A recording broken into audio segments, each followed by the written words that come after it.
نو کوم خلکو منځ کې چې نفرت راشي او د هغې د نفرت په وجه باندې بیا هم یو بل نه زړه نه صبرېږي، یو بل پسې بیخي بېچینه وي، بېقراره شي او خوبونه هم نه کوي، هغې پسې مطلب روټۍ هم نه خوري او ډېر زیات بېچینه شي. نو دغه د خلکو دپاره چې هغې نه زړه صبرول، هغې نه زړه صبر کول، داسې زړه صبر چې بالکل لکه ما وړه مخکې پېژندو نه د رنګې د زړه صبرول لپاره وظیفه ډېر نایاب بهترینه وظیفه ده. اکثر خلک موږ داسې وګورو چې محبت یې کوي، هغې په محبت کې ډېر زیات یو بل سره ډېر زیات وردن نه شي، یا هلک رشته بل ځای کې وشي، یا جنۍ بل ځای کې رشته وشي، یا په خپل منځ کې داسې څه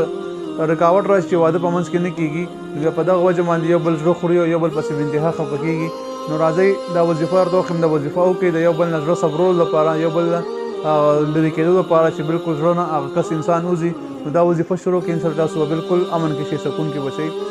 یو دی سوره کوثر، انا اعطیناک الکوثر سورت دا 41 پیره یو څلوېښت کرته دا ویل کېږي، او یا مذلو یا قابضو دا هم